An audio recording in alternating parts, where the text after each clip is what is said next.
গত কয়েক মাসে স্টুডেন্ট ভিসায় ব্রিটেন এসে অর্থনৈতিক বিপর্যয়ের মুখে পড়েছে বিপুল সংখ্যক বাংলাদেশি ছাত্র। বিশ্ব মন্দার কারণে ব্রিটেনে বেকারত্ব বেড়ে যাওয়ায় স্থানীয়দের নিয়ে হিমশিম খাচ্ছে ব্রিটিশ সরকার। তাই কাজ জুটছে না বিদেশিদের। ফলে লন্ডনের মতো ব্যয়বহুল শহরে বাংলাদেশি ছাত্রদের অনেকেরই দিন কাটছে অনাহারে অর্থাহারে। এই পরিস্থিতিতে দেশে ফিরে যাবার কথা ভাবছে তারা। লন্ডন থেকে বিস্তারিত জানাচ্ছেন আমাদের প্রতিনিধি হাসান হাফিজুর রহমান। টাকা খরচ করে আসতে হচ্ছে, আর সেইভাবে 5-7 লাখ টাকা খরচ করে এখানে এসে কাজের যে অবস্থা। আর এজেন্সিগুলো সবগুলো বন্ধ করে দেওয়া উচিত, কারণ এজেন্সিগুলো প্রচুর টাকা নিতেছে স্টুডেন্টদের কাছ থেকে। এখন আমাদের একটি সমস্যা যে বাসায় বুঝাইতে পারবো না যে এখানে অবস্থা কতটা খারাপ। পার্কে দল বেঁধে আড্ডা দেয়া আর দুঃখের গল্প করাই এখন এদের পরিণতি। পাউরুটি আর বিস্কিট ভাগাভাগি করে খেয়ে দিচ্ছে অনেকে।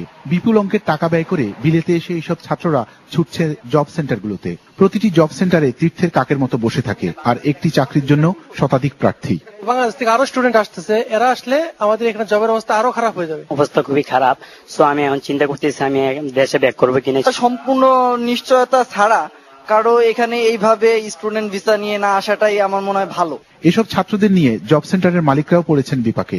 আমি বিগত 7 বছর এই যে জব সেন্টার পরিচালনা করতেছি, আমার অভিজ্ঞতা থেকে এরকম অবস্থা আমি দেখিনি কখনো। প্রত্যেক দিন আমার কাছে 150 মানুষ আসে, কিন্তু আমি কাউকে চাকরি দিতে পারি না। এর সাথে তো অনেক স্টুডেন্ট আইছে, আর সাথে গিয়ে তাদের অনেক প্রবলেম হয়েছে, এখানে খান্নাখাটি করতেছে। এদের কষ্ট দেখে দেশে আত্মীয় স্বজন কষ্ট পাবে, এজন্য অনেকেই ক্যামেরার সামনে আত্মগোপন করার চেষ্টা করেছে। ব্রিকলেনে জব সেন্টারে দেখা গেল 1 কৌটা চানাচুর দিয়ে অনেকেই দিনের প্রথম খাবার খেয়ে নিচ্ছিল। কিচেন পোর্টারের মতো একটা বাজে জব, সেটাও এখন পাওয়া যাচ্ছে না। বুঝে আমার মনে হচ্ছে যে এরকম চলতে থাকলে 3 মাস উঠতে আমাদের না খেয়ে মরতে হবে সবাই। ওই এজেন্সির কথা না শুনে লন্ডনে আসে, যে লন্ডন আসলে স্বপ্ন নয়, লন্ডন এখন আমাদের জন্য দুঃস্বপ্ন।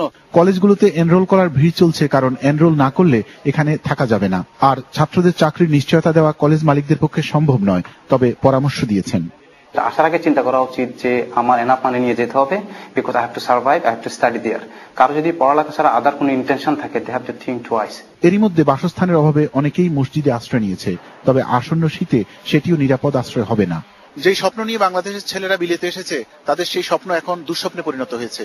তাদের প্রত্যেকের একই আশঙ্কা, প্রকৃতভাবে অর্থনৈতিক সঙ্গতি না থাকলে বিলেতে এসে সবাইকে একই পরিণতির শিকার হতে হবে।